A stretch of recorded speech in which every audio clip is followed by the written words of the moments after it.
Yes, the Honorable Yes, Vice when you President. sent a letter to the Office of the Vice President, you attached a copy of the rules Okay. in aid of legislation. Yes po. Yes, sir. Nakalagay po doon na witnesses lang po ang ino-oath. Sabi niyo po ngayon sa amin, resource persons kami. Ang ano po, considered as resource person po. Ang ano po. Kayo po. Kaya nga po. Yes po. Lahat po ino-oath po. Yes. Apo. Nakalagay po sa rules ninyo, witnesses. Nakalagay po dito ngayon sa table, resource persons. Lahat po considered as resource person and witness. Lahat po naman kayo, lahat resource person pa eh. Wala pa naman po tayong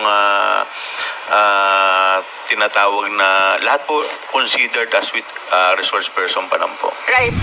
Yun eh. Yung term lang po yun eh. Pero considered as resource person din po kayo eh. Yes, sir. Resource persons nga po Kayo, nakalagay witness dito. din po at saka resource person po. Hindi niyo po sinabi na witness ako. Sinabi niyo po dito ngayon, resource persons. Ang nakalagay po sa rules ninyo, witness. Comsec, ano po yung pinadala po ninyo? Yun pong rules in aid of legislation.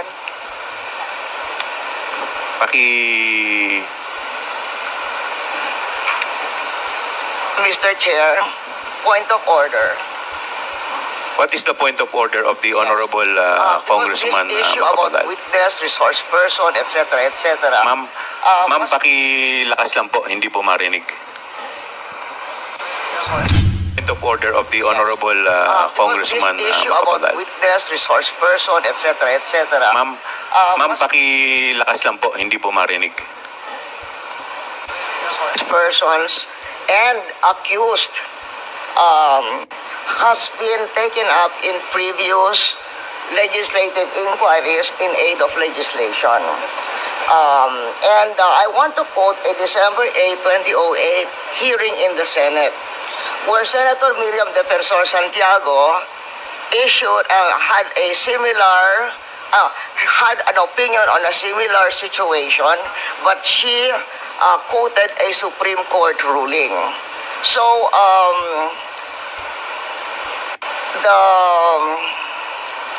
the Constitution provides that no person shall be compelled to be a witness against himself. The Supreme Court has repeatedly emphasized that there is a difference between a mere witness and the accused.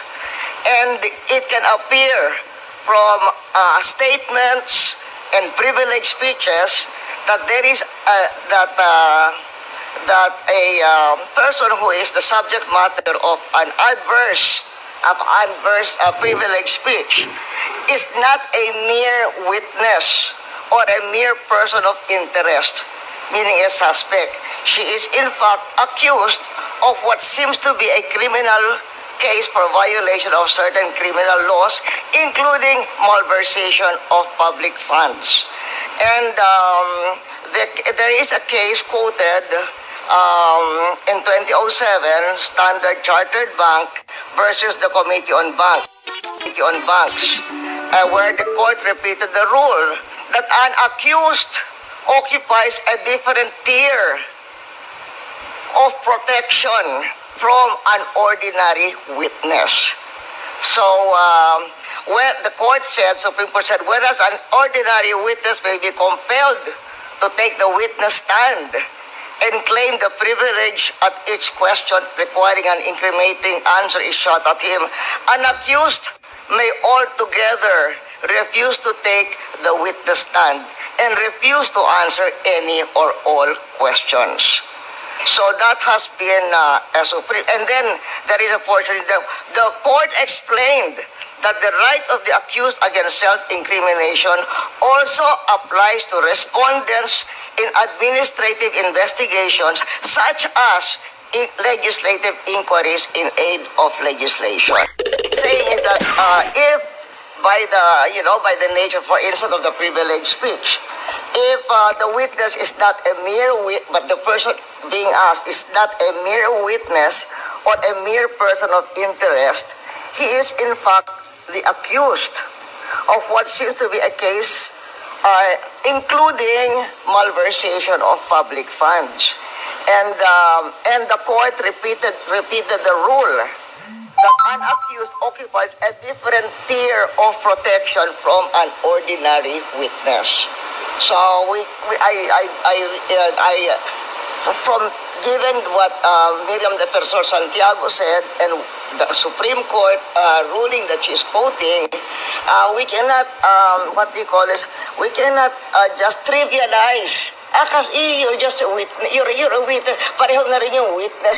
What Miriam Defensor Santiago said and the Supreme Court ruling that she's quoting, we cannot we cannot just trivialize. Kasi you're just a witness. You're a witness. Pareho na rin yung witness, resource person. They are not the same.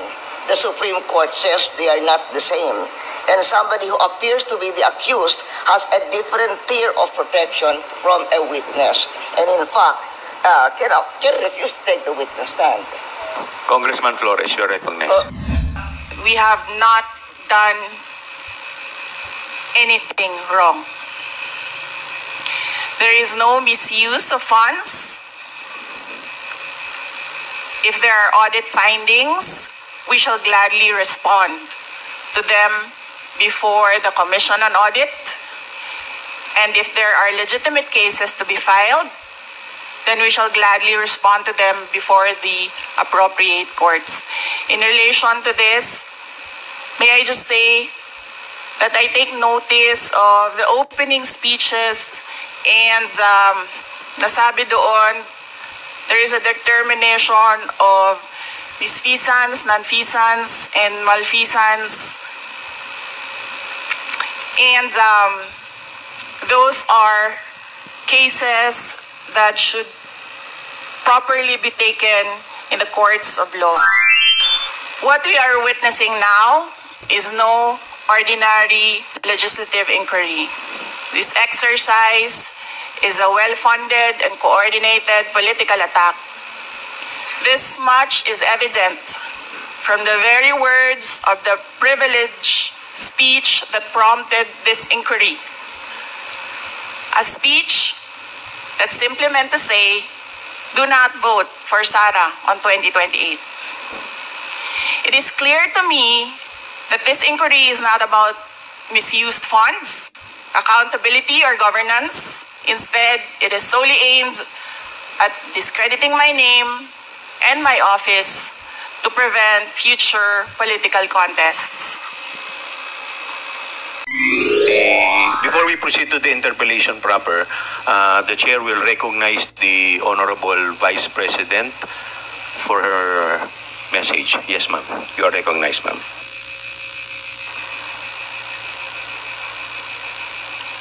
A message, sir, or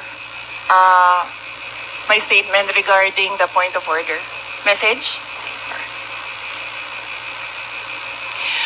Mga kababayan, ladies and gentlemen, Assalamualaikum, Warakmatullahi wa Barakatuh. Madayaw, mayong adlaw, kaninyong tanan. Magandang araw sa inyong lahat.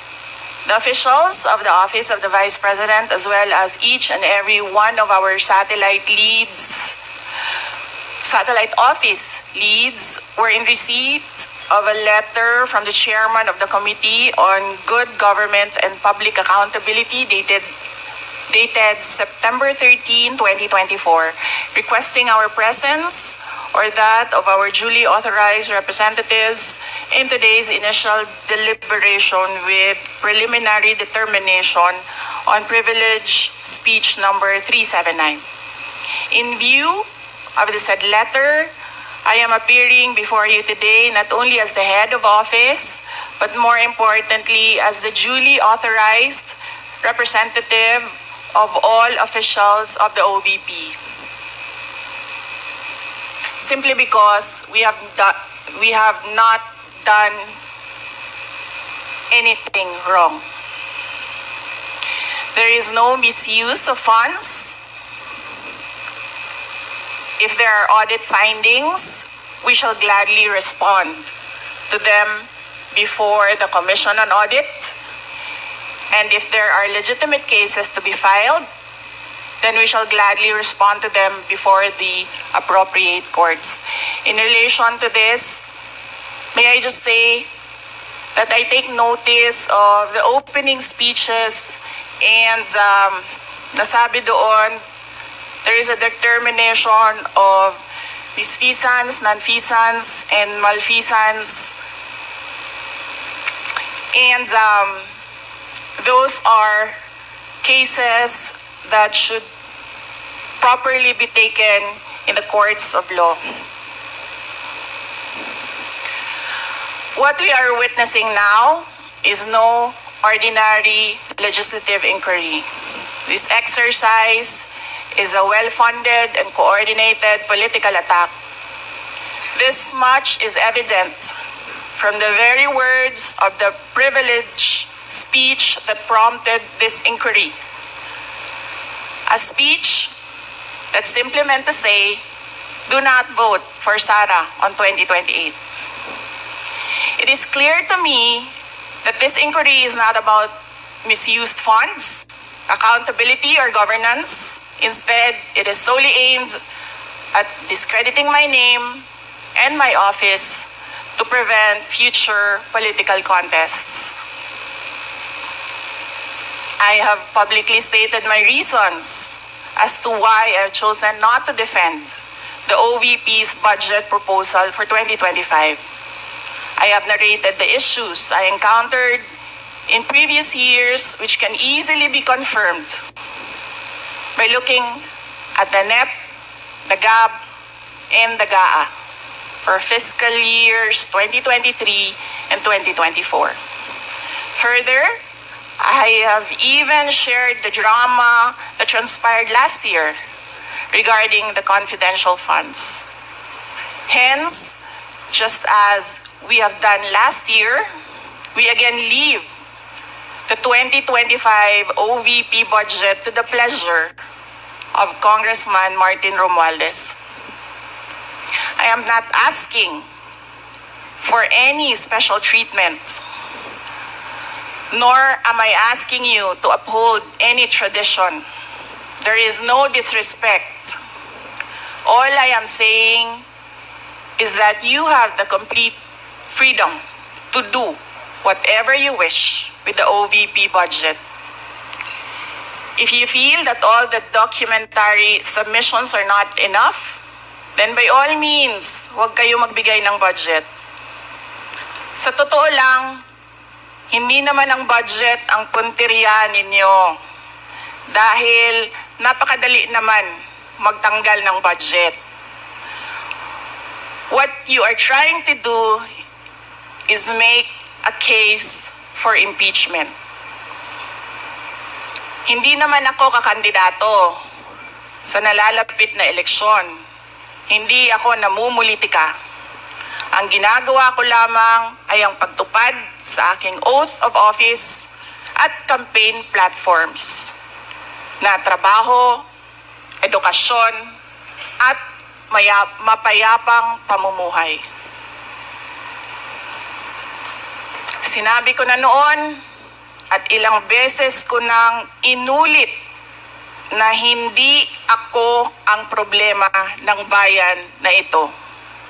Ang totoong problema ng bayan ay kagutuman, kahirapan, illegal na droga, kriminalidad, terorismo, hindi na sapat na healthcare, kalidad ng edukasyon, kawalan ng plano ng infrastruktura para sa disasters, at marami pang iba. So, you may try to destroy me, you can skin me alive, and throw my ashes to the wind. But let it be known, you will find me unbowed. I will continue to serve the Filipino people no matter the personal cost or political intrigue. Having said that, I will not allow myself to be subjected to an inquiry based on an empty privilege speech just so you can attack me and do indirectly what you failed to do directly during the budget hearings. I therefore request this committee to terminate this inquiry for its clear lack of any proposed legislation or substantive matter for discussion. Shukran.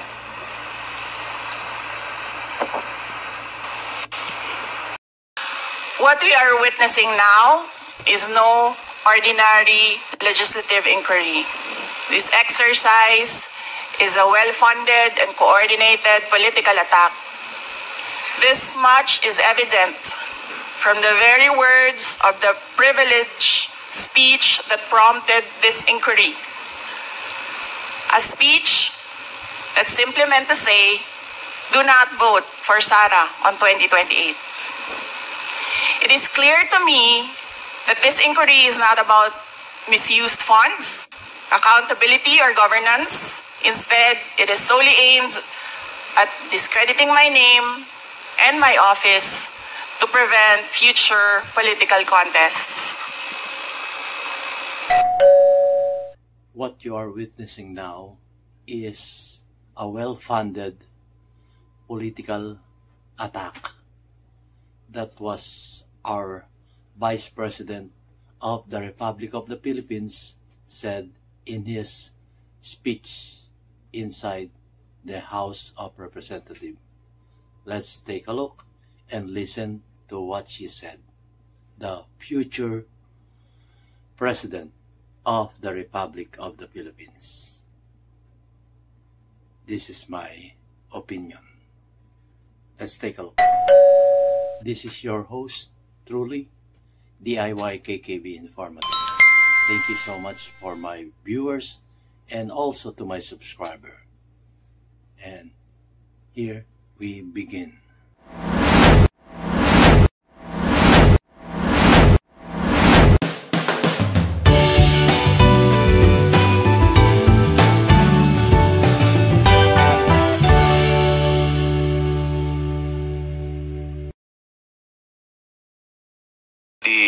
Before we proceed to the interpellation proper, the chair will recognize the Honorable Vice President for her message. Yes, ma'am. You are recognized, ma'am.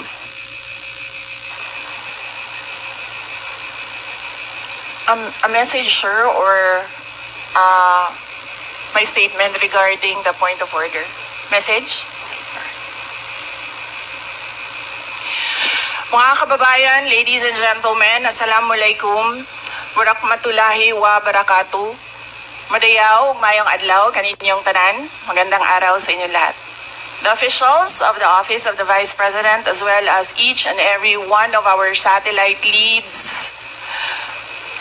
office leads were in receipt of a letter from the chairman of the Committee on Good Government and Public Accountability dated September 13, 2024, requesting our presence or that of our duly authorized representatives in today's initial deliberation with preliminary determination on privilege speech number 379. In view of the said letter, I am appearing before you today not only as the head of office, but more importantly as the duly authorized representative of all officials of the OVP. Simply because we have not done anything wrong. There is no misuse of funds. If there are audit findings, we shall gladly respond to them before the Commission on Audit. And if there are legitimate cases to be filed, then we shall gladly respond to them before the appropriate courts. In relation to this, may I just say that I take notice of the opening speeches and nasabi doon, there is a determination of misfeasance, nonfeasance, and malfeasance. And those are cases that should properly be taken in the courts of law. What we are witnessing now is no ordinary legislative inquiry. This exercise is a well-funded and coordinated political attack. This much is evident from the very words of the privileged speech that prompted this inquiry. A speech that simply meant to say, do not vote for Sara on 2028. It is clear to me that this inquiry is not about misused funds, accountability, or governance. Instead, it is solely aimed at discrediting my name and my office to prevent future political contests. I have publicly stated my reasons as to why I have chosen not to defend the OVP's budget proposal for 2025. I have narrated the issues I encountered in previous years, which can easily be confirmed by looking at the NEP, the GAB, and the GAA for fiscal years 2023 and 2024. Further, I have even shared the drama that transpired last year regarding the confidential funds. Hence, just as we have done last year, we again leave the 2025 OVP budget to the pleasure of Congressman Martin Romualdez. I am not asking for any special treatment, nor am I asking you to uphold any tradition. There is no disrespect. All I am saying is that you have the complete freedom to do whatever you wish with the OVP budget. If you feel that all the documentary submissions are not enough, then by all means, huwag kayo magbigay ng budget. Sa totoo lang, hindi naman ang budget ang punteriya ninyo. Dahil napakadali naman magtanggal ng budget. What you are trying to do is make a case for impeachment. Hindi naman ako kakandidato sa nalalapit na eleksyon. Hindi ako namumulitika. Ang ginagawa ko lamang ay ang pagtupad sa aking oath of office at campaign platforms na trabaho, edukasyon, at mapayapang pamumuhay. Sinabi ko na noon at ilang beses ko nang inulit na hindi ako ang problema ng bayan na ito. Ang totoong problema ng bayan ay kagutuman, kahirapan, illegal na droga, kriminalidad, terorismo, hindi na sapat na healthcare, kalidad ng edukasyon, kawalan ng plano ng infrastruktura para sa disasters, at marami pang iba. So, you may try to destroy me, you can skin me alive, and throw my ashes to the wind. But let it be known, you will find me unbowed. I will continue to serve the Filipino people no matter the personal cost or political intrigue. Having said that, I will not allow myself to be subjected to an inquiry based on an empty privilege speech just so you can attack me and do indirectly what you failed to do directly during the budget hearings. I therefore request this committee to terminate this inquiry for its clear lack of any proposed legislation or substantive matter for discussion. Shukran.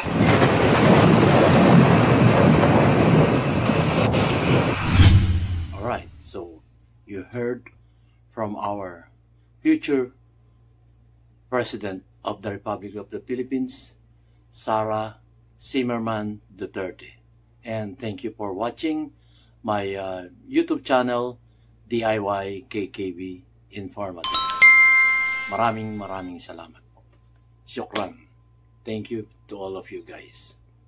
Thank you and you have a blessed day. See you on my next vlog. Like and share. We have not done anything wrong. There is no misuse of funds. If there are audit findings, we shall gladly respond to them before the Commission on Audit. And if there are legitimate cases to be filed, then we shall gladly respond to them before the appropriate courts. In relation to this, may I just say that I take notice of the opening speeches and nasabi doon, there is a determination of misfeasance, nonfeasance, and malfeasance. And those are cases that should properly be taken in the courts of law. May I request the COMSEC to administer the oath of the invited guests and resource persons?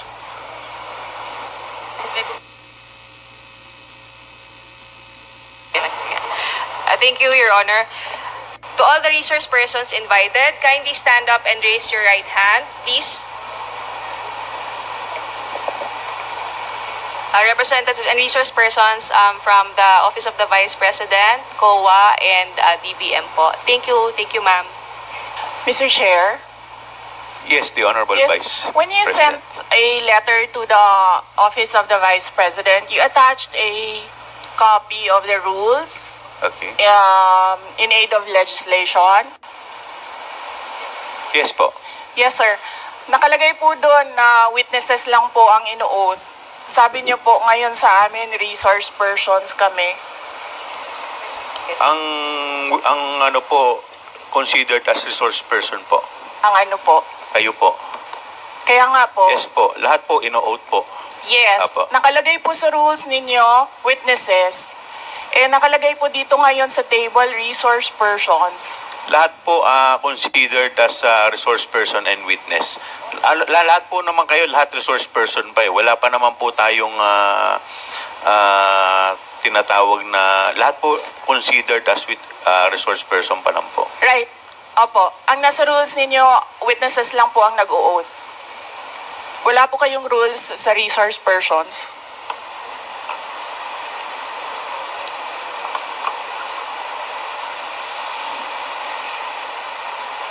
Yun, wala palang ano. Ma'am, ano lang po yun eh.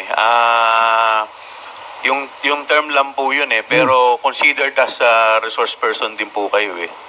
Yes, sir. Opo. Resource persons nga po Kayo nakalagay witness dito. din po at saka resource person po. Hindi nyo po sinabi na witness ako. Sinabi nyo po dito ngayon, resource persons. Ang nakalagay po sa rules ninyo, witness.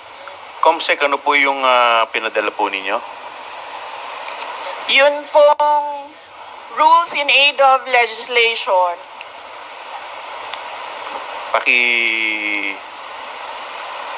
Yun. Kakaroon ng Mr. Chair, iba't ibang definition. point of order. What is the point of order of the Honorable Congressman This issue about Macapagal? witness, resource person, etc., etc. Ma'am, pakilakas lang po, hindi po marinig. Persons and accused has been taken up in previous legislative inquiries in aid of legislation. And I want to quote a December 8, 2008 hearing in the Senate, where Senator Miriam Defensor Santiago had an opinion on a similar situation, but she quoted a Supreme Court ruling. So,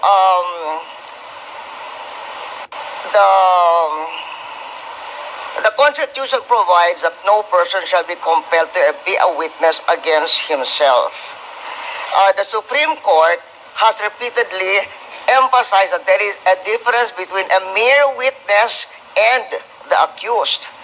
And it can appear from statements and privileged speeches that there is that a person who is the subject matter of an adverse privileged speech is not a mere witness or a mere person of interest, meaning a suspect. She is in fact accused of what seems to be a criminal case for violation of certain criminal laws, including malversation of public funds. And there is a case quoted in 2007, Standard Chartered Bank versus the Committee on Banks, where the court repeated the rule that an accused occupies a different tier of protection from an ordinary witness. So, where the court said, Supreme Court said, whereas an ordinary witness may be compelled to take the witness stand and claim the privilege at each question requiring an incriminating answer is shot at him, an accused may altogether refuse to take the witness stand and refuse to answer any or all questions.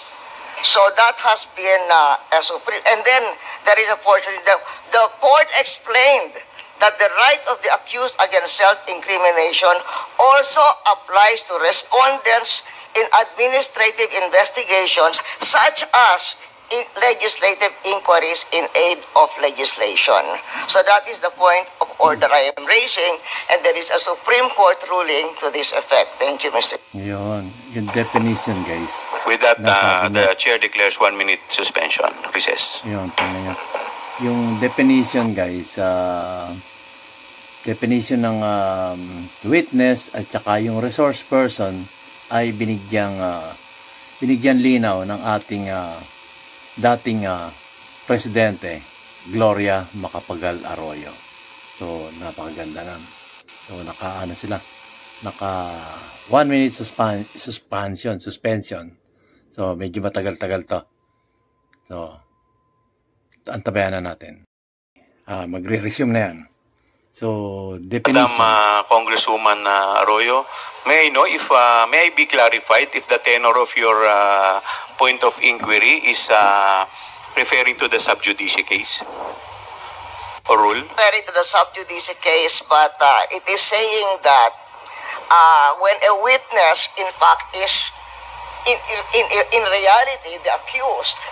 Ma'am, pakilakas po ng konti. Medyo hindi ko po... What he's saying is that if by the nature, for instance, of the privileged speech, if the witness is not a mere but the person being asked is not a mere witness or a mere person of interest, he is in fact the accused of what seems to be a case including malversation of public funds.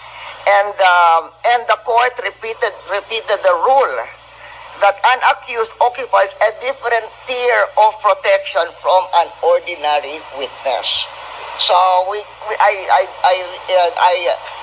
from given what Miriam Defensor Santiago said and the Supreme Court ruling that she's quoting, we cannot we cannot just trivialize. Kasi you're just a witness. You're a witness. Pareho na rin yung witness, resource person. They are not the same. The Supreme Court says they are not the same. And somebody who appears to be the accused has a different tier of protection from a witness. And in fact, can refuse to take the witness stand. Congressman Flores, you're recognized. Mr. Chair, this is an inquiry in aid of legislation, and no one is technically accused of any wrongdoing here, Mr. Chair. Mr. Chair, look at the speech. Ma'am, Look at the please, speech, Mr. Chair, ma'am, the privilege. please wait to be Mr. recognized. Chair, may I request a Wait. 1 minute recess? 1 minute. 1 minute Thank recess you. declared by the chair. Yun, 1 minute suspension, guys. Yan, tumayo ang ating Vice President of the Republic of the Philippines, si Sara Zimmerman Duterte, at nilapitan niya ang ating dating Pangulong Gloria Macapagal Arroyo. So, inexplain lang ni dating Pangulong Gloria Macapagal Arroyo patungkol sa witness, difference ng witness at ng invited na mga resource person. So ayan, nag-uusap sila. So kinaklarify yata ang kinaliliwanag ng ating dating Pangulong Gloria Macapagal Arroyo. So in-explain lang naman dito kung ano differences nung sinasabing ang resource person at ang witness. Search natin yun. Magkaiba po talaga ang meaning nun. Pero anyway, yun nga, ang imbitasyon kay ating Vice President of the Republic of the Philippines na si Sara Zimmerman Duterte ay yung ang magiging resource person. So, nagkakaroon ng konting marami tayong natutunan dito, guys. So, patuloy nyo itong hayang. At ito, matapang na vice presidente ito. Talagang abogada to So, tapos to ng abogad siya at marami rin siyang alam patungkol sa batas. So, ayun. Mr. Chair, yes. Mr. Chair. Mr. Chair daw. Session resume. Session resumes. Yes. Mr. Chair, may I speak? You will be given the opportunity later, Okay. Madam Vice President. Yes, In any event, the point of the Honorable Arroyo is well taken. But we will proceed to the oath taking. If the Vice President refuse to take her oath, we will respect that. In the meantime, Comsec, please proceed with the oath taking of the other witnesses. Okay. So, To all the other witnesses and or resource persons. At patuloy niyo napapanood ang hearing ng good governance ng House of Representatives. At pagsasalitain na yata ang ating Vice Presidente, ang Vice Presidente ng We will now Republika ng proceed to Pilipinas. Ito na po. before we proceed to the interpellation proper, the Chair will recognize the Honorable Vice President for her message. Yes, ma'am. You are recognized, ma'am. Ito na. A message, sir, or my statement regarding the point of order. Message? Message. Mga kababayan, pakinggan natin. Mga kababayan, ladies and gentlemen, Assalamualaikum, Warakmatullahi wa Barakatuh. Madayaw, mayong adlaw, kaninyong tanan, magandang araw sa inyong lahat. The officials of the Office of the Vice President as well as each and every one of our satellite office leads were in receipt of a letter from the chairman of the Committee on Good Government and Public Accountability dated September 13, 2024, requesting our presence or that of our duly authorized representatives in today's initial deliberation with preliminary determination on privilege speech number 379. In view of the said letter, I am appearing before you today not only as the head of office, but more importantly as the duly authorized representative of all officials of the OVP. Simply because we have not done anything wrong. There is no misuse of funds. If there are audit findings, we shall gladly respond to them before the Commission on Audit. And if there are legitimate cases to be filed, then we shall gladly respond to them before the appropriate courts. In relation to this, may I just say that I take notice of the opening speeches and nasabi doon, there is a determination of misfeasance, nonfeasance, and malfeasance. And those are cases that should properly be taken in the courts of law.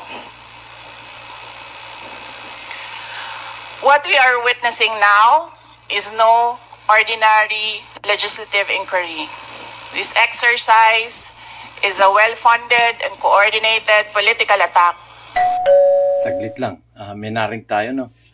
Well-funded political attack. Bakit kaya nasabi niya yan, no? So baka may hindi fair sa nangyayari sa hearing na to. So well-funded political attack. Napakabigat na alleged ng ating Vice Presidente Sara Zimmerman Duterte. Ating ipagpatuloy po. At mukhang para ito yung kagaya ng dating pahayag. Yung recorded na pahayag yan, na-vlog na rin natin noong nakaraan. So ituloy po natin. Well-funded political attack. Ituloy po natin.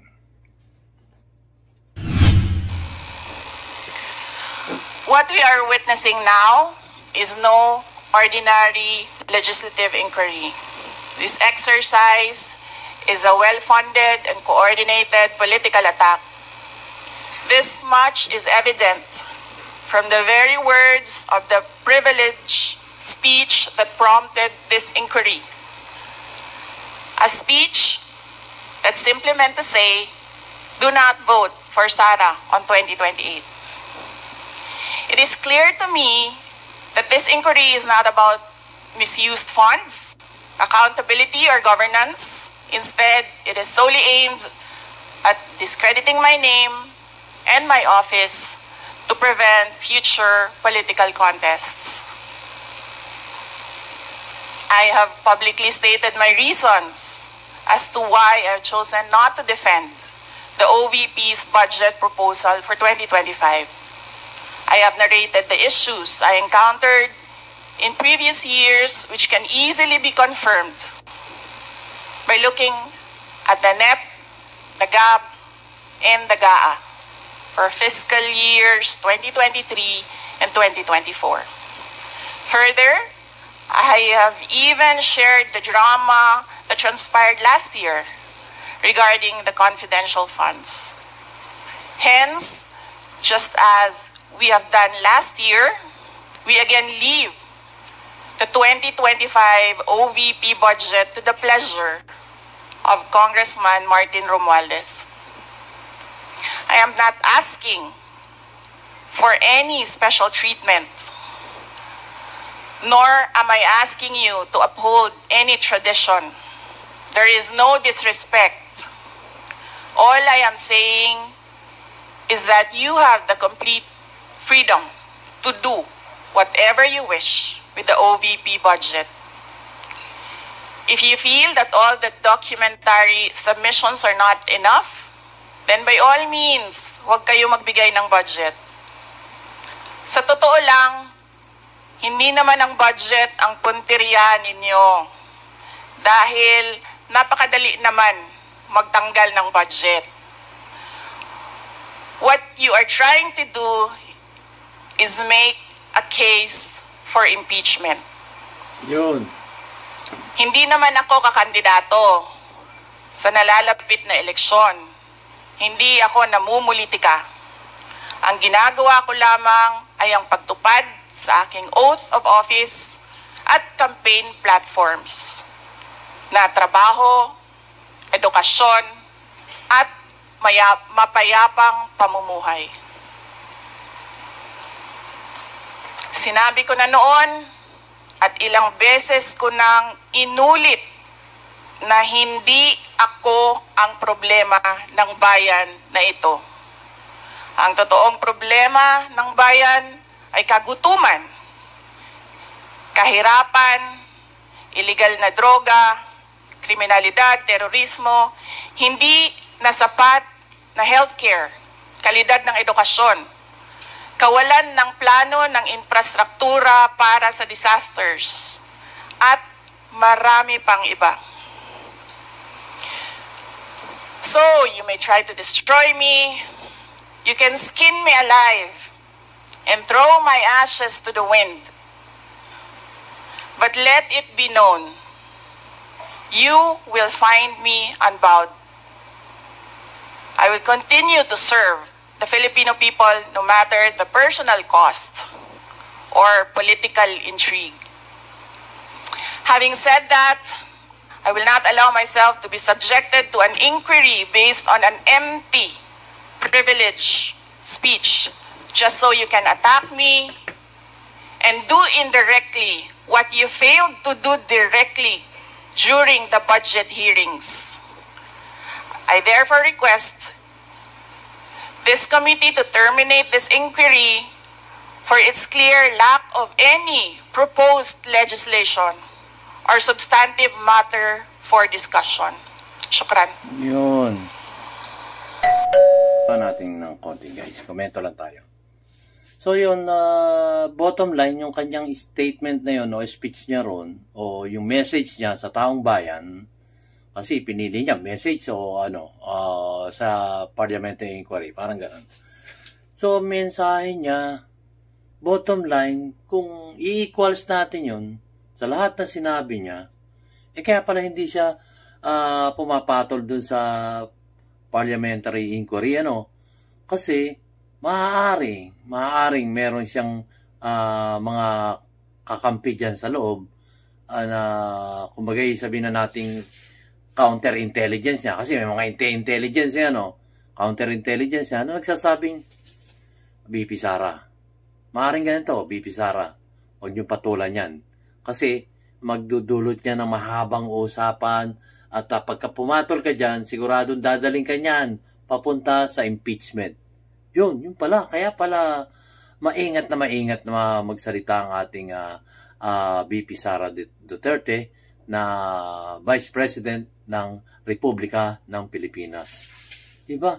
Napakagaling na estratehiya ng both sides, Both sides na inquiry, yung mga gano'n, parliamentary inquiry, in aid of legislation.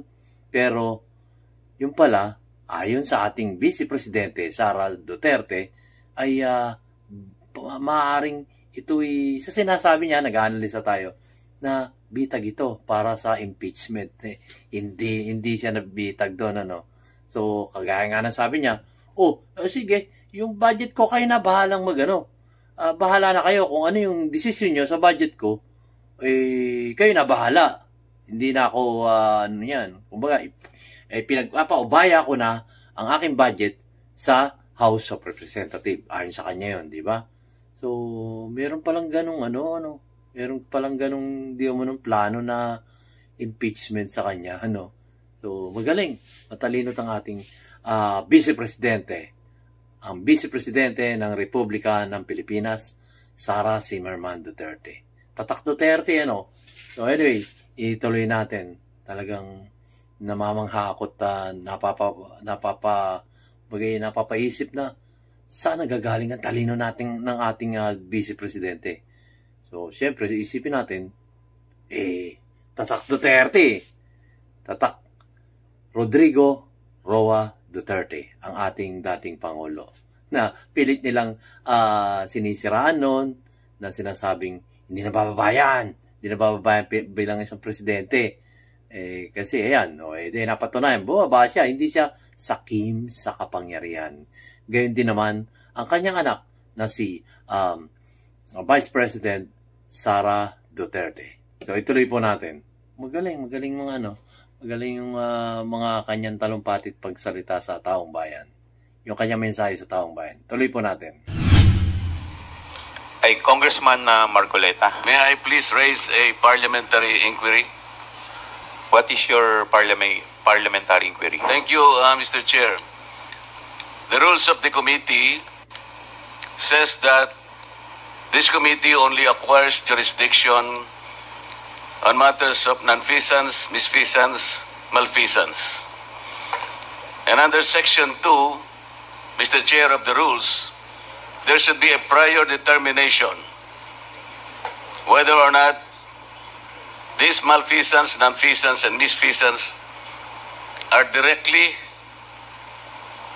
or specifically relating to the persons charged of this. Has this committee made a prior determination of this? And if so, when did it happen? And where is the order specifying that the committee has just reached a prior determination? This is very important, Mr. Chair, because the rules also says that after determining or making a prior determination, this committee will set an order, and that is the only way that this committee acquire jurisdiction over the person's subject matter of this inquiry. And that particular order of prior determination will set out the parameters. If I can make a comparison, Mr. Chair, in regular court, it is called pre-trial order, where the parameters of the inquiry, the presentation of evidence or explanations or allegations are limited to that set of stipulation.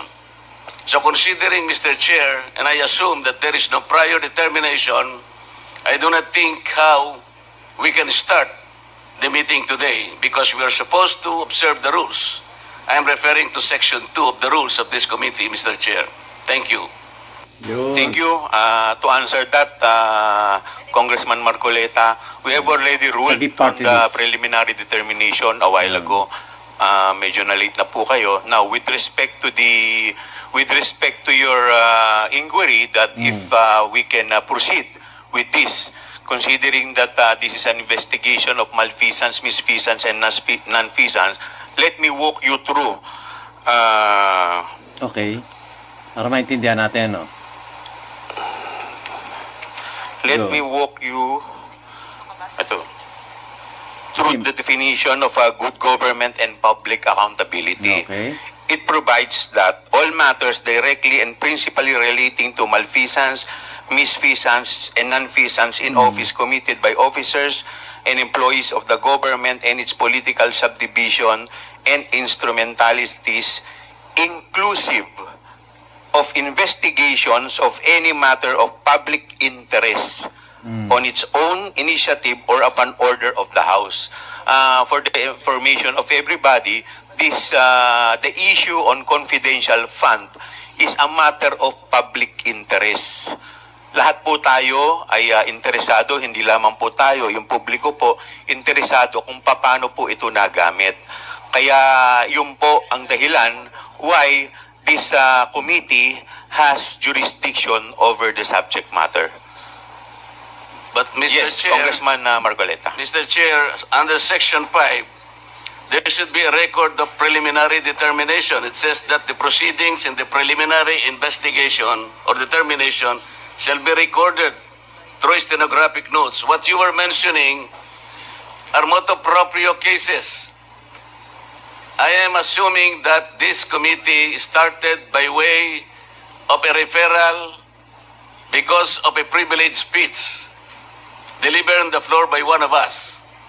And so this is the main subject matter of this committee meeting, and to which we should first determine preliminarily whether or not this committee acquires jurisdiction. And I demand a record of preliminary determination under Section 5 because it says, upon termination thereof, Mr. Chair, the chairperson shall issue an order which shall recite in details the matters taken up. So what are the matters taken up, Mr. Chair? I think we should be able to comply with these elementary rules as specified in the governing rules. Well, considering that we are still we have yet to proceed to the interpellation, we are still in the period of recognizing the resource person as well as the witness. With that, the chair declares 1 minute suspension. Alright, 1 minute suspension. So, guys, narinig nyo. Matalino rin to, abogado rin to si Congressman Rodante Marcoleta sa GIP Party List. So, talagang okay naman. Baga, neutral to neutral na abogado at kongresista So, kung ano yung mali, mali. Kung ano yung tama na kanya sasambitin, yun ang kanyang gagawin. Kaya nga, So, antayin-tayin po natin. Magaling tong si Congressman or po pwedeng Senator Rodante Marcoleta. So, antayin po natin. Tuloy natin. Lengthy manifestation. Tuloy natin si Congressman Marcoleta. Just one question, Mr. Chair. Just Congressman Marcoleta. The Honorable Marcoleta. May I offer a counter manifestation, Mr. Chair? Later po, 1 minute na lang po siya and then Kasi I will baka makalimutan yung continuity yung flow ng discussion. I'd like to ask only, Mr. Chair, by way of manifestation, is there anybody who is questioning the power of the purse of Congress? Is there anybody who is questioning the legislative function and oversight function of Congress? Is there? Because if there is none, then we're not supposed to overextend the discussion or any manifestation because nobody is questioning that. And I think nobody could question that. Yun. Even the privileged speech of the Honorable Valeriano. I think the proper Pwedeng question there, konsenador the proper title is not asserting the Rodante power of the Marcoleta. purse. We should not assert it because that power is inherent in us. Asserting or not asserting that power is of no moment. Yun po ay birthright. Yun po is inherent right of Congress. And let me make of record, the office of the Vice President, to my mind, did not undermine the power of the purse. When she personally came in the first hearing and presented herself, including the budget by way of a PowerPoint presentation, she made a presentation, Mr. Chair. And after that, she made a categorical statement that she said, I forgo, Madam Chair, I forgo my opportunity to defend the budget of the office of the President by way of question and answer, and instead I leave it to the discretion of the House of Representatives on their decision to decide on the proposal as presented. This is a very respectful answer, Mr. Chair. I did not find any offensive remark in that particular statement. She gave the entire House of Representatives the entire discretion, the entire right to decide on the proposal she presented before us. Why would we blame her for saying that she disrespected Congress? No, sir. I think it was triggered by the fact that questions were asked in relation to the confidential and intelligence funds. To my mind, Mr. Chair, these particular funds were subjected to a notice of disallowance. But the notice of disallowance by its nature, by its very nature, Mr. Chair, is contestable. It is appealable. It is yet to be explained. And initially, as explained by the representative of COA, the notice of disallowance suffered by way of supporting documents, by way of non-compliance with certain requisites. What if the Vice President is able to provide all the supporting documents? What if finally she is able to come up with the requisites required in order for you to consider that all these funds are eventually allowable and they are not disallowed? And chances are she may be able to do that. Hindi po final judgment ang notice of disallowance. As a matter of fact, based on COA's own representation the other day, the Vice President received the notice of disallowance only on August 24, 2024, which means, Mr. Chair, the Vice President has 6 months within which to reply and make an answer. That is correct, Madam COA. So, 6 months is up to February 2025. We should give her all the allowance. We should give her the time. Because 6 months is 6 months. So why are we rushing to make a judgment? As a matter of fact, as I have already initiated earlier, Mr. Chair, when you said that anything we can discuss in this committee provided it is of public interest, and you said that intelligence funds and confidential funds are public interest, but I said because of our own rules, we should make a prior and preliminary determination that is directly and principally connected to malfeasance, misfeasance, or non-feasance. We have not made that determination. How can we now begin questioning whether or not the intelligence funds covered by an initial notice of disallowance is already directly and principally connected with non-feasance or misfeasance or malfeasance. Madam COA, how many agencies of government today are subjected to notice of disallowance? Do you have a number? How many agencies today? With all due respect to the But honorable, that is a question I will leave, and I will Yes. terminate my manifestation, Madam. Yes, but I I would believe, like Mr. to Chair, that respond. this is still my time. Yes, but I would like to respond to your manifestation, Congressman Marcoleta. Parliamentary Let inquiry, me. Mr. Chair. Parliamentary inquiry What is muna. the parliamentary inquiry of I the would Honorable like to Abante? ask the Honorable Marcoleta, Okay, is he rebuking this committee? reviewing. What is the question, Mr. Chair? Are you rebuking this committee? Ayan Why na. am I supposed to rebuke the committee? I am You not. have been saying things for a while. Yan, nagkakagalit na oh. What? You have been rebuking this committee. You are saying that? We're not blaming the Vice President on this. I asked Honorable the question. Marcoleta, we I asked are the not question. I do not blaming have the right to the- depend on that. 1 minute Oh, suspension. 1 minute suspension na. Mainit ang mga ulo nyo. Tingnan nyo guys. Pare-pareho silang kongresista, honorable. Pero dinadaan nila sa init ng ulo, ano? Eh, yung naman si Congressman Rodante Marcoleta, pwedeng maging senador, kalmado naman siya. Sinasabi lang niya kung ano yung mga nasa rules and regulation ng Congress. Kasi 18 years na to bilang isang kongresista. Napakatagal na panahon na. So, meaning to say, marami siyang experience sa Congress. So, lahat ng, hindi naman lahat, kundi pangkaraniwan sa mga rules, alam na niya.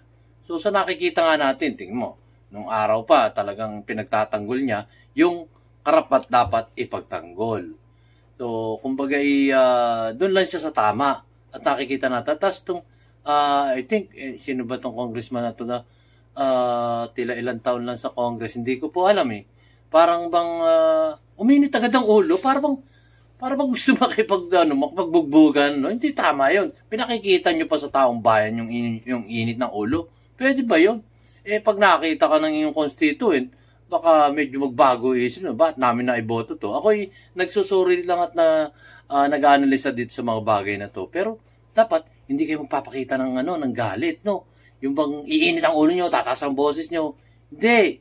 Yung iba, tumataas ang boses dahil pinaliliwanag nila kung ano yung tamang rules ng mga bawat committee. Kasi dati niya committee to, vice chair siya sa Committee on Good Governance, pero nito lang yatang September 4 or basta first week ng September, nakaroon siya ng nabasa niya yung na siya wala na siya sa pagiging vice chair ng Committee on Good Governance. Kasi dati to, tagal na rin itong vice chair ng Committee on Good Governance Pero nawala siya sa committee na yan. At tinatanong din niya kung siya itinanggal bilang isang vice chair ng Committee on Good Governance, kahulugan ba nito? Hindi na rin siya miyembro?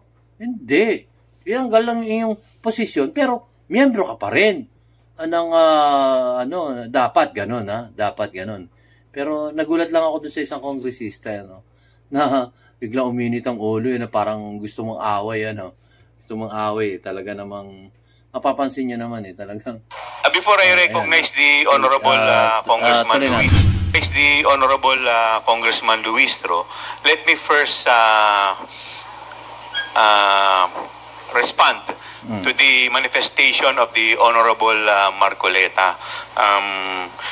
Let me cite Section 4, Rule 4, Section 1, last paragraph, which provides that the filing or pendency of a case before any court, tribunal, quasi-judicial, or administrative body shall not stop or abate any inquiry conducted to carry out a legislative purpose. What we are doing right now is we are doing our mandate. This is this hearing is in aid of legislation. So, wala pa naman po tayong inaakusahan dito. The fact that the issue is still with COA and is still pending appeal, it does not stop this committee from conducting an inquiry in aid of legislation to conduct or to carry out our legislative purpose. So, yun lamang po. With this, I would like to give the... Ilang minuto pa po? Ma'am, you still have 1 more minute. Mr. Chair, in response to the Honorable Marcoleta, this representation did not say that the OVP is questioning the power of the Congress. However, Mr. Chair, I wish to state for the record, how else will you interpret her refusal to answer? How else will you interpret her refusal to take an oath? Ayaw daw makapag-participate ng ating Vice Presidente sa mga investigation nila, inquiry. Ayun nga investigation, tapos inquiry. So, antayin na lang nila matapos muna yung investigation ng ng COA at saka sa Korte Suprema. May mga pending pa nga na sasagutin pa ng Korte Suprema at ng COA. Dahil may investigasyon nga, tinatapos pa yung mga kanilang mga investigasyon doon. So, hindi kailangan tatapusin nyo muna bago nyo ituloy yan. Maganda kung halimbawa may ebidensya na kayo, tsaka nyo pag-usapan ngayon. Tsaka nyo ngayong roll yung yung mga gusto nyong mangyari sabi nga ang nangyayari parang papatungo, sabi nga ng ating VP Sara Duterte. Ito usapan lang naman tong well-funded political attack, at sinabi pa niya ito papunta sa impeachment. Siyempre may intelligence yan. Hindi naman lahat yan kumbaga kalaban niya meron din siya mga kakampi dyan sa loob ng lower house. So tapusin niyo muna, tapos pagka natapos na sila tsaka kayo gumawa ng ganito tsaka nyo atakihin ng ating Vice Presidente. Hindi pa nga tapos yung investigasyon ng COA at ng inaanuhan ng Korte Suprema. So patapusin niyo muna dito, tapos ngayon sasabihin niyo ba't hindi kayo sumagot? Ongoing nga on investigation, tapos mag-iimbestiga kayo, sasabay kayo sa investigasyon. Ako pa yung nagsusuri lang dito at nag-aanalisa ng mga bawat nangyayari sa inyo sa loob ng Kongreso. Dahil unang-una, nag-hearing kayong ganyan, magkano ginagastos dyan, di ba? Magkano ginagastos dyan sa mga hearing na yan? Sigurado, may mga allowances yan. So, saan ang gagaling ang gastusin dyan? Yung ilaw, kuryente, aircon, tapos yung sound system, at yung mga pagkain dyan, galing sa tax ng bahay niya. Kaya nanghihinayang din ako. Tama lang naman mag-imbestiga kayo, pero antayin nyo muna matapos yung isang investigasyon bago gawan nyo ng yung meron na kayong talagang baga sa korte, probable cause, di ba? May mga ganun. So, in aid of legislation, ewan ko ba? Kung maintindihan sa inyo. So, ituloy natin. Nakomentohan ko lang po ng bahagya. Thank you. The Honorable Marcoleta is now recognized for his interpellation. Maraming salamat, Mr. Chair. Mr. Chair, sasamantalahin ko na po ang presence po ng mga kinatawan ng Commission on Audit. Gusto ko po sanang itanong mula sa kanila, ano-ano pong mga opisina ng ating pamahalaan o ahensya ang pinagkakalooban po ng intelligence and confidential funds?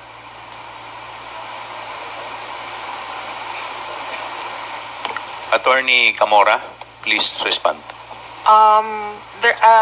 Confidential funds are given to NGAs, to LGUs, and some GOCCs po. You can elaborate, Madam Representative, sino po sa mga LGUs ang binibigyan po ng intelligence and confidential funds? Sa LGUs po,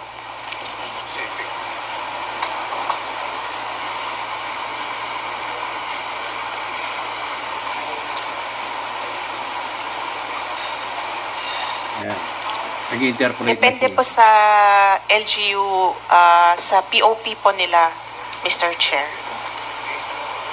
Hindi po ba yung mga opisina ng mayor ay nakakatanggap ng intelligence and confidential funds? Uy, meron pala As long as it is part of their budget, Madam Chair, ay Mr. Chair. Kaya nga po tinatanong ko sa inyo, kayo po nakakaalam kasi kung sino-sino sa kanila. Karaniwan po yung opisina ng mayor, nakatatanggap po, maring hindi lahat, ngunit nakatatanggap po basically yung opisina ng mayor. Tama po? According to the joint circular po, LGUs whose peace and order is a priority concern, sila po usually yung nag-allocate ng confidential funds. Kaya nga po, base po sa record ninyo, may mga mayors po, opisina ng mayor ang nakatatanggap ng confidential and intelligence funds. Kasi po kayo ang nag-o-audit eh. Yes po, Mr. Chair. Ayun. Para hindi na tayo magtagal, ganun lang kasi. Pati po, opisina ng gobernador, nakakatanggap din po ng ganong klaseng pondo, hindi po ba? Yes, Mr. Chair. Yun. Yun pong PNP, nakakatanggap po. Intelligence fund po sa Opo, PNP. yung AFP, nakakatanggap po. Yes po, Mr. Ang Chair. opisina po ng ating Pangulo ay nakakatanggap po ng intelligence funds. Yes, Mr. Chair. Ngayon po, sa mga karamihan po ng opisina ng mayor at opisina ng gobernador at alimpang mga LGUs na maaaring makatanggap nito, depende sa kanilang pangangailangan. Yung AFP at saka yung ating kapulisan at ang ating ang opisina po ng ating Panguluhan, masasabi po ba ninyo na merong na-issuean po ng notice or notices of disallowance sa napakaraming opisina na tumatanggap ng ganitong pondo? Good. Mr. Chair, pagka meron naman pong mga ibang agencies na Kaya nga po gusto ko pong malaman, halimbawa 2022 at saka 2023, ballpark figures lang po, ilan po sa mga official, sa mga opisina ng mayor na nakatanggap ng confidential or intelligence funds ang subjected to notices of disallowance? Ilan po sa opisina ng gobernador, ganun din po yung tanong. At saka sa iba't ibang mga opisina pa, para malaman lang natin, kahit ballpark figures lang, ilan po yung na-issue nyo na notices of disallowance concerning these types of funds? Mr. Chair, wala po kaming data on the said information today because we only have data on the OVP po. I cannot give an exact number. Bakit po? Kasasabi nyo lang na meron din kayong sinubject sa notice of disallowance eh. Bakit po yung opisina lang ng OVP ang meron kayong record? Yung hawak po namin ngayon, Mr. Chair, since ito po yung subject ng inquiry, we are prepared as to the OVP. Pero as to other agencies... sige po, ganito na lang. Meron po ba kayong estimated na bilang nang na-issue nyo na kayo po kasi pag intelligence and confidential funds, kayo po yung auditing unit ang nakatoka para tingnan po ang pagkakagasta ng tipo ng fondong ito. Tama po? Tama po, Mr. Okay. Chair. Makapagsasabi po ba kayo ng estimated number? Ito po, kinabibilangan ng opisina ng mayor, ng gobernador, ng ISAP, ng kung ano-ano, ng siguro po, maski National Intelligence Security Council, AFP, ang kapulisan. Can you provide us a ballpark number of the notices of disallowance that your office has initially issued? Mr. Chair, I cannot give you a ballpark figure now since hindi naman po ako involved sa entire ICFAO. So, wala po bang isa sa inyo na nakaupo ngayon sa aming harapan ang makapagbibigay man lang ng estimated number? Napakarami po ng mayor, napakarami po ng gobernador. Precisely, sir. Kaya sa ibang division, wala po akong... Pwede ba natin sabihin 100 or 500 notices of disallowance? I cannot say po, Mr. Chair. How can you help us? We are supposed to be doing this in aid of legislation. Kaya namin kayo pinatawag para tulungan nyo kami. Mr. Chair, Ang sabi po ng jurisprudence, which was quoted by no less than the former Chief Justice of the Supreme Court, Reynato Puno, quoting various jurisprudence. Kasama na po yung Arnold versus Nazareno. There should be a legislative purpose. That's number one requirement. The number two requirement, there should be pertinency in relation to those legislative purpose. Kaya po tinatanong you have 1 minute. Tinatanong ko po ngayon, gaano karami, o sige ganito na lang, marami ba ang na-issue nyo po na notices of disallowance in connection with these types of fund?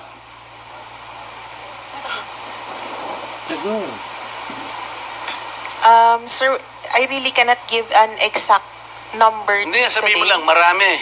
Medyo marami. Attorney Gamora, could you please submit the documents that the Honorable Marcoleta is requesting? Yes. Kasi sa ngayon, bago ako as to the magtapos, numbers. Mr. Chair, I want Yes, to wind Mr. up now. Yes. I want please to wind up now. Can you at least sabihin mo lang, marami, medyo marami. Pati ba naman yun, hindi mo... Estimated lang kasi. Ang dami po nating mayor dito sa buong Pilipinas, ang daming gobernador, pati kapulisan, ISAP, AFP. So sabi mo kanina, marami na-cover ng ilan ba? Madam Chair, kung yung current year, I can answer na Yung konti lang on po. the average noon, yung halimbawa 2020, 2021, 2022, by way of your experience, by way of your former data. Previous years po, I cannot say since bago lang po ako sa ICFAO. So, we could just provide you po with the documents. Please wrap up. One last question, Congressman What Marcoleta. about to the other members of the Commission on Audit? Through your experience, let's say in the last 10 years, wala kayong may bibigay? Alam po ninyo kung bakit ko tinatanong ito? Kung marami po kayong na-issue, at alam ko marami talaga, na notices of disallowance, papuntahin natin dito lahat, hindi lang ang Office of the Vice President at dapat umupo dito. Lahat na po ng inisyuhan nyo ng notices of disallowance must sit here para makagawa po kami ng mas maganda, mas balanse na batas. Kung pag-uusapan po ay ang paggamit nitong intelligence funds. Do you understand, Madam? Yes. Yes, I understand po the question. However, So, the committee is expecting to receive the number as well as the pertinent records pertaining to the issuance of notices of disallowance to the municipal mayors, governors, the PNP, the AFP, and such other agencies who are recipients of intelligence and confidential funds, because later on we will also summon them and sit with us. Thank you, Madam Chair, Mr. Chair. Congressman Marcoleta, you cannot move because you are not a member Oy, of bakit? this committee. Dating vice It's chair good yan. that you have raised that, Mr. Chair. Dating vice chair yan. I am a vice chair of this committee. On September 4, I was surprised because I saw the journal that I was replaced by my comare. The question is, if I am replaced as a vice chair, does that automatically mean that I am removed as a member of this committee? Member ka pa rin dapat. Member ka pa Before rin you dapat. answer that, Mr. Chair, I think I need some legal basis before you answer that. Yes, your removal from the vice chair, you were removed in a plenary session, House Rules.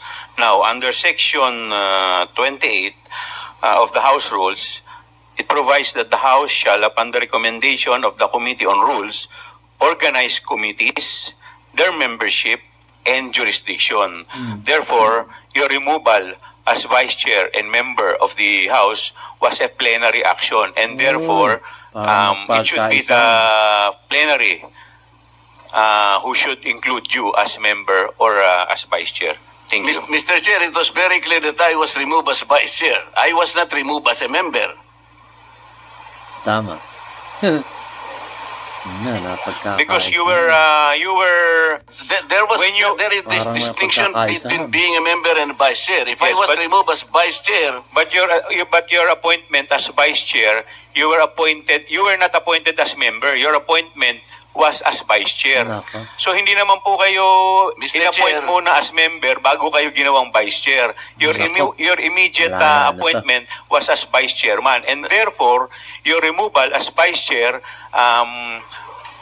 No. will remove you as member also. Yun po yun. Well, It's a that is plenary your- action. The committee has nothing to do with it. That is your opinion, Mr. Chair, but I am expecting that some kind of a basis should be presented that upon removal of a vice chair, that automatically also removes him as a member of that committee. That's all I am asking, Mr. Chair. Point of order, Mr. Chairman.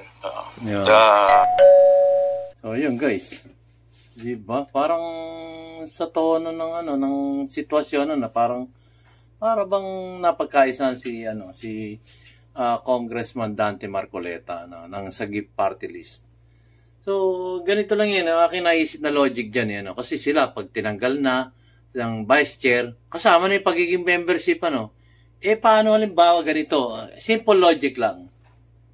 Sa isang asosasyon ng tricycle, natanggal yung presidente. Presidente ng Tricycle Driver Association. Tanggal sa presidente. Kaya pinitisyon.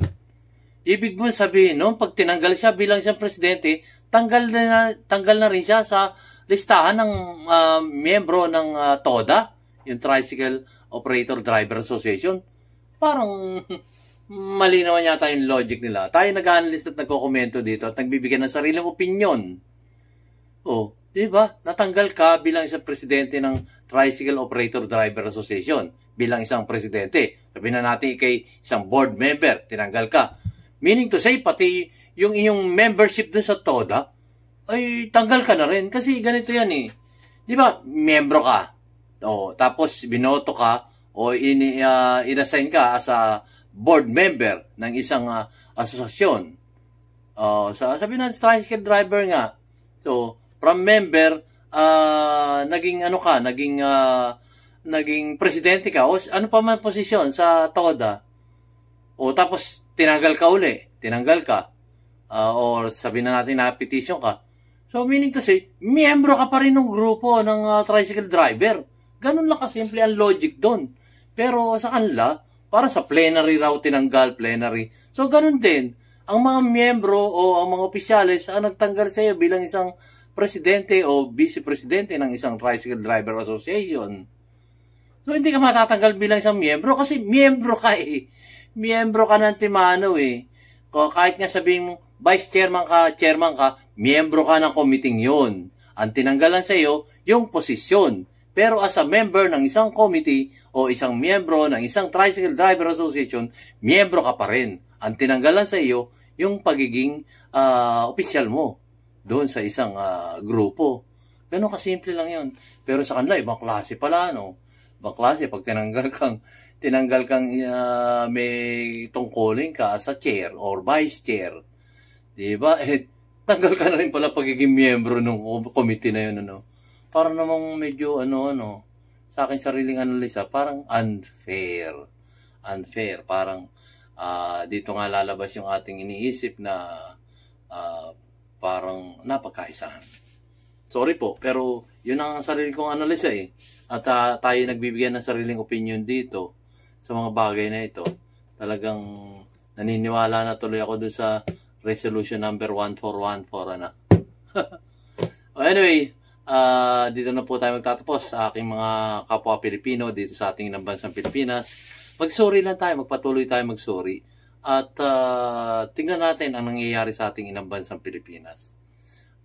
Kumbaga, tingnan natin kung ano talaga. Huwag tayo magiging one-sided. Kailangan two-sided tayo. Sa left o sa right. At sa gitna. So, suriin natin, guys. Dahil ang magiging broad mind natin, doon makakatulong tayo sa ating bansang Pilipinas. Hindi yung kampi-kampi, away-away. Diba? So, nagkakawatak-watak na ang Pilipino Dahil sa mga, yung iba ay nabibrainwash, yung iba naman ay talaga naman panatiko lang. So anyway, nasa demokrasyang bansa tayo. Maraming salamat po guys sa inyong panonood ng aking munting YouTube channel, DIY KKB Inform. See you on my next vlog. God bless us all. Pagpalain tayo ng Diyos among makapangyarihan sa lahat. Salamat po.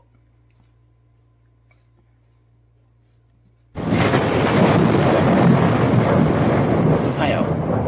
Bakit? Ayaw. Ayaw naman. What you are trying to do is make a case for impeachment. What you are trying to do is make a case for impeachment. What you are trying to do is make a case for impeachment. Nor am I asking you to uphold any tradition. There is no disrespect. All I am saying is that you have the complete freedom to do whatever you wish with the OVP budget. If you feel that all the documentary submissions are not enough, then by all means, huwag kayo magbigay ng budget. Sa totoo lang, hindi naman ang budget ang punteriya ninyo. Dahil napakadali naman magtanggal ng budget. What you are trying to do is make a case for impeachment.